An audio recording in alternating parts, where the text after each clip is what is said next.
ये कहानी है गरीब वसुधा और उसकी 3 मासूम बेटियों की। वसुधा का पति किशोर बहुत ज्यादा शराब पीता था।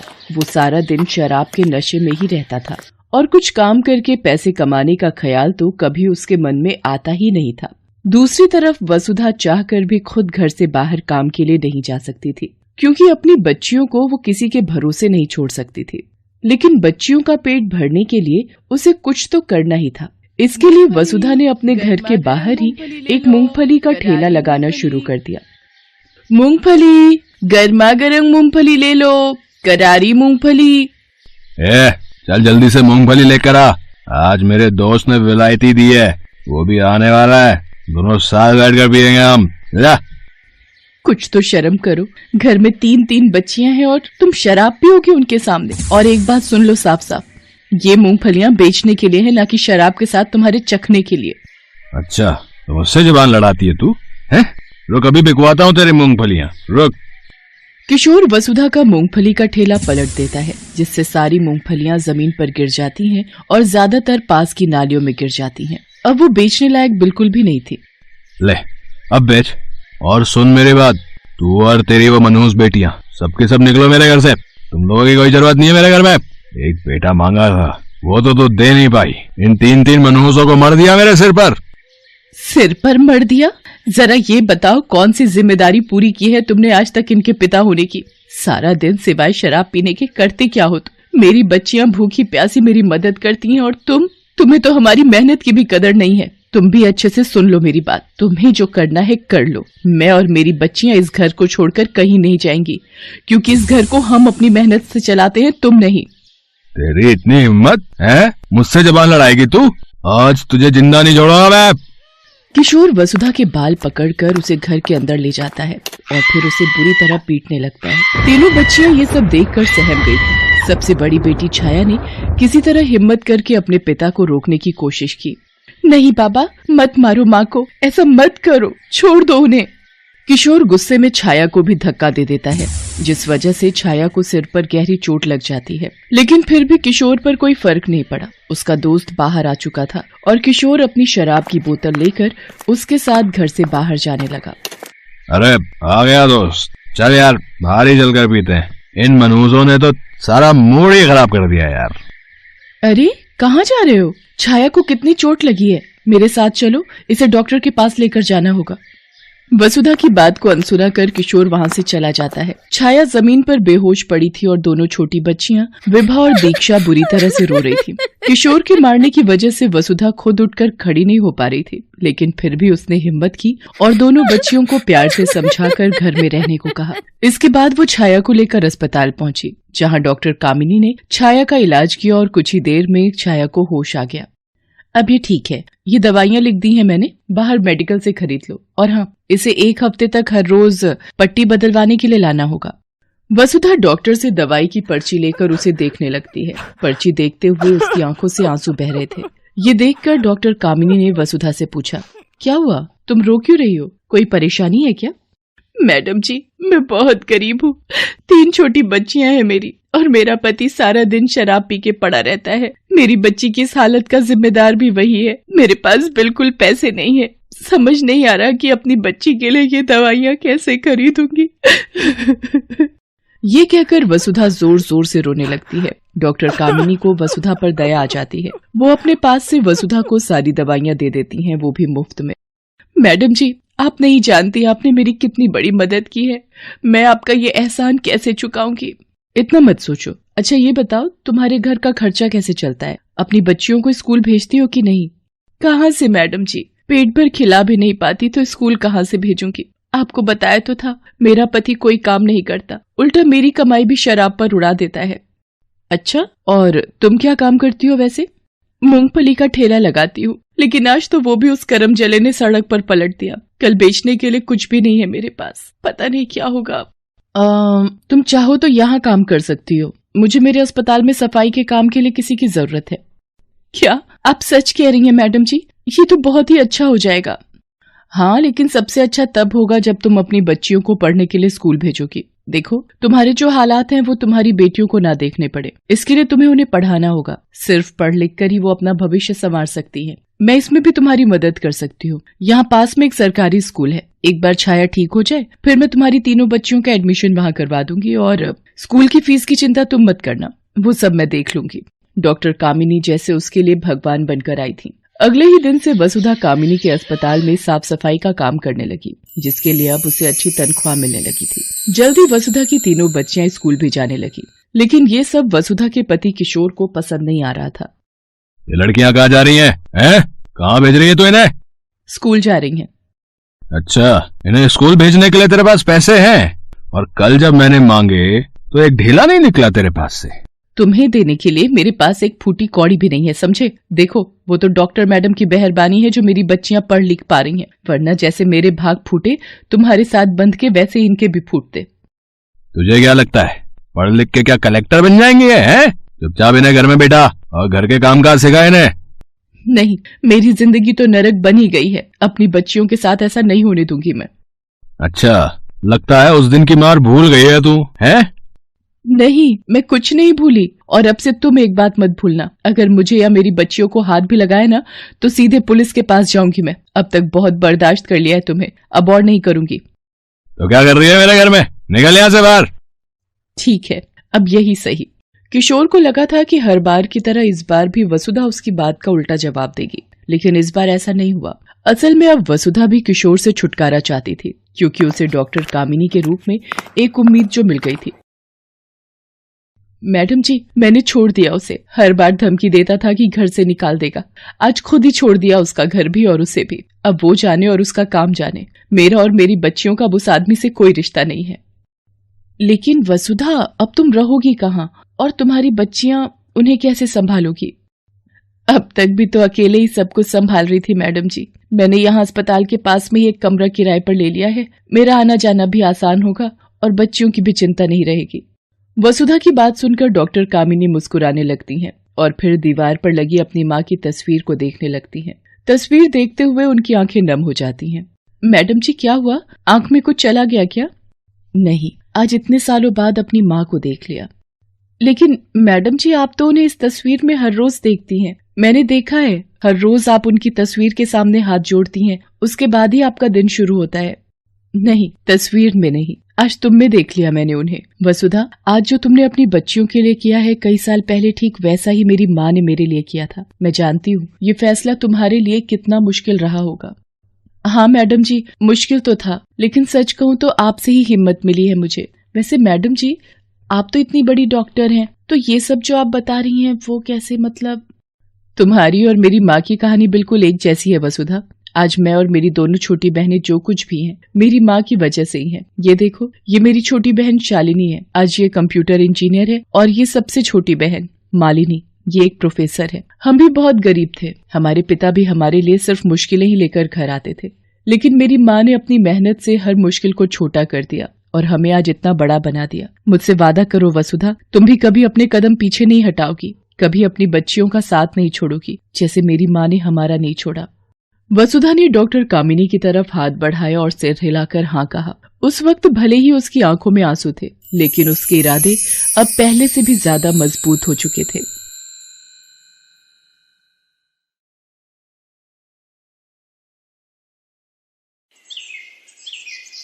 सरला के पति ने गांव में सरला और गोद की बच्ची को बेसहारा छोड़कर दूसरी शादी कर ली और गांव छोड़कर चला गया।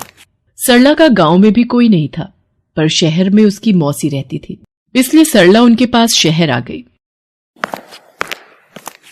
ये ले, बोतल में दूध भर दिया है। अब तू तो जानती है सरला, महंगाई इतनी बढ़ गई है, हर चीज के भाव बढ़ गए हैं।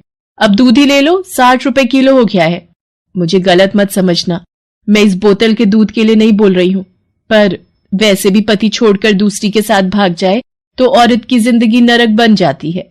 मौसी, मुझे मौसा जी से कहकर कोई काम दिलवा दो और रहने की थोड़ी जगह दे दो तो मेरा गुजारा हो जाएगा। देख सरला, मेरे भी अपने बेटा बहू परिवार हैं, मैं तुझे यहाँ रहने की हामी नहीं भर सकती। बाकी थोड़ी बहुत रोटी सब्जी दूध बांध देती हूँ, तू कहीं जाए तो रास्ते में तेरे काम आएगा। रुक, मैं रसोई से लेकर आती हूँ। सरला जब मौसी का व्यवहार देखती है तो चुपचाप वहां से उठकर चली जाती है। अरे, ये कहाँ गई? चलो अच्छा है, बला टली, खुद ही चली गई।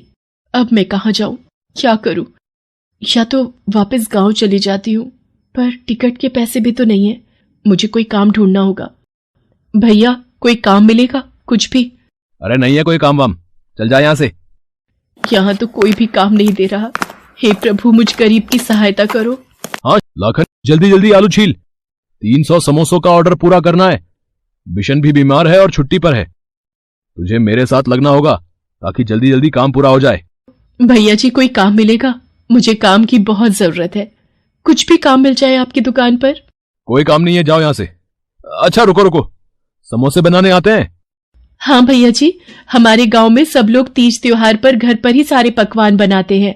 तो ठीक है, पहले आलू छीलने में लाखन की मदद करो, फिर ये मसाला बनाकर देगा, तुम समोसा भरती जाना, ठीक है? बाकी काम मैं समझा दूंगा। बच्ची को वहां सामने बोरी बिछाकर लिटा दो। सरला हलवाई की दुकान पर समोसे बनाने के काम में लग गई और जैसे जैसे वो हलवाई उसे समझाता, सरला बिल्कुल समझदारी से वो काम करती। शाम के वक्त वीरेंद्र भैया, सारे समोसे बनकर तैयार हो गए हैं और गिनकर पैक भी कर दिए हैं। भाई वाह, अभी तो 5 बजने में आधा घंटा बाकी है और समोसे बनकर तैयार भी हो गए। बहन, तुमने बहुत अच्छा और सफाई से काम किया है। ये लो अपनी मेहनत के 100 रुपए रखो। भैया जी, आज तो आपने काम दे दिया, पर शहर में मुझे कोई नहीं जानता। अगर मेरे लायक कोई और काम भी हो तो बता देना, आपकी बड़ी मेहरबानी होगी। ठीक है बहन, तुम 1-2 दिन में आकर पता कर लेना। हो सका तो मैं तुम्हारी मदद जरूर करूंगा। वीरेंद्र भैया, सामने रेलवे स्टेशन पर कई समोसे बेचने वाले हमसे समोसा लेकर बेचते हैं। क्यों ना इसे भी वही काम दे दिया जाए? इसका भी भला हो जाएगा और आपका भी मुनाफा होगा। हाँ लाखन, ये बहन मेहनती तो दिखाई पड़ती है, साथ ही शरीफ और ईमानदार भी लगती है। उसे वापस बुलाकर ला जरा। भैया जी, आपने बुलाया? हाँ बहन, मैं सोच रहा था कि तुम्हें काम की जरूरत है। तुम्हारे साथ छोटी बच्ची भी है, कहां कहां इसे लेकर भटकोगी? सामने रेलवे स्टेशन पर समोसे बेचने का काम अगर तुम करना चाहो तो तुम मेरे से समोसे लेकर रेलवे स्टेशन पर बेच सकती हो। हाँ भैया जी, मैं ये काम कर सकती हूँ। अब मुझे अपनी बच्ची को पालने के लिए मेहनत करनी ही होगी। तो ठीक है, तुम आज से ही इस काम पर लग जाओ और समोसे बेचने शुरू कर दो। सरला रेलवे प्लेटफॉर्म पर समोसे बेचने लगी। एक हाथ में वो अपनी गुड़िया को उठाए सुबह से शाम तक समोसे बेचती थी और शाम को वीरेंद्र को पूरी ईमानदारी से हिसाब देती थी। भैया जी, ये आज का हिसाब एक बार गिन लेते। सरला बहन, मुझे तुम्हारी ईमानदारी पर पूरा भरोसा है। तुम पिछले 3 महीने से रेलवे स्टेशन पर सुबह से शाम तक मेहनत करके समोसे बेचती हो और टाइम पर शाम के वक्त मेरा पूरा हिसाब करती हो। भैया जी, वो जो कमरा आपने बताया था, मैंने 100 रुपए किराए पर ले लिया है। ठीक किया। फुटपाथ पर छोटे बच्चे के साथ इधर उधर भटकने से अच्छा है एक ठिकाना तो मिला तुम्हें। सरला इसी तरह एक दिन रेलवे प्लेटफॉर्म पर समोसे बेच रही थी। समोसे ले लो, समोसे, गरम गरम समोसे ले लो। ओ बेटा, हाथ अंदर करके बैठो, गाड़ी चल पड़ी है।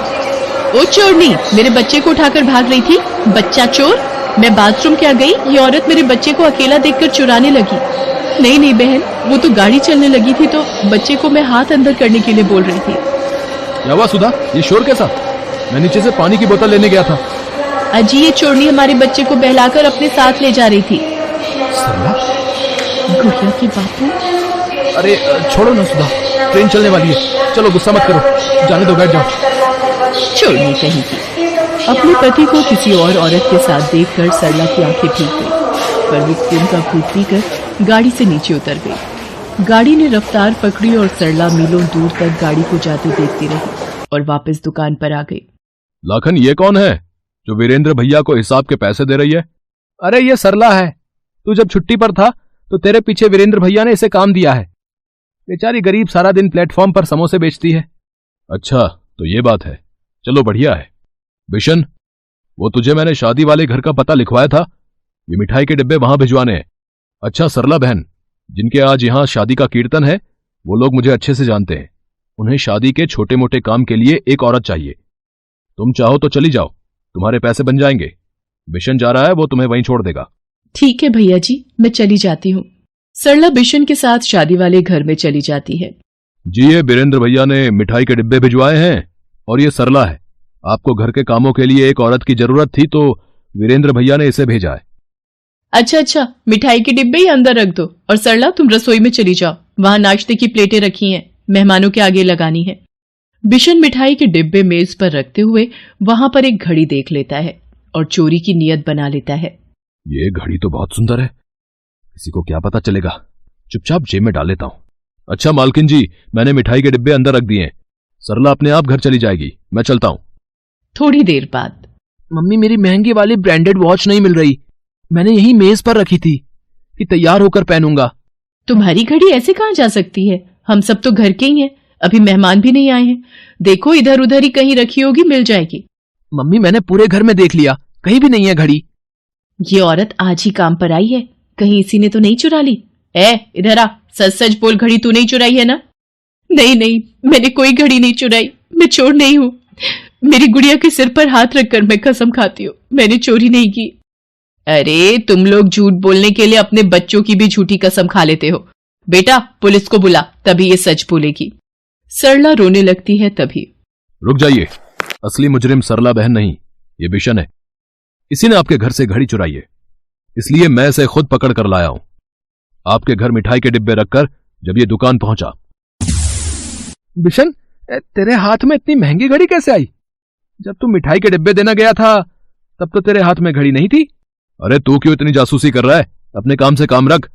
लाखन सही कह रहा बिशन, ये घड़ी तुम्हारे पास कहां से आई, सच सच बताओ। कहां से आई मतलब? वीरेंद्र भैया, मैं घड़ी खरीद भी तो सकता हूं।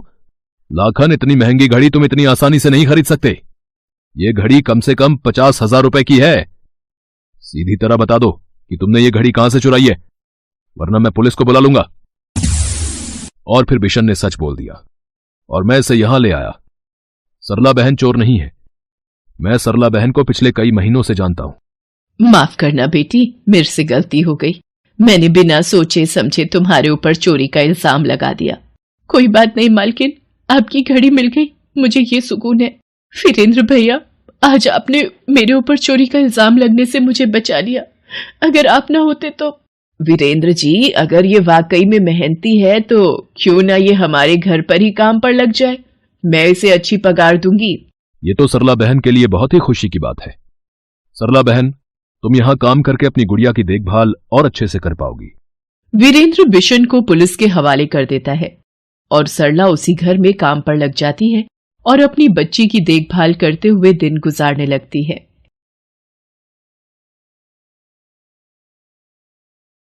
रात आधी से ज्यादा बीत चुकी थी। सारा शहर अंधेरे और सन्नाटे की आगोश में था।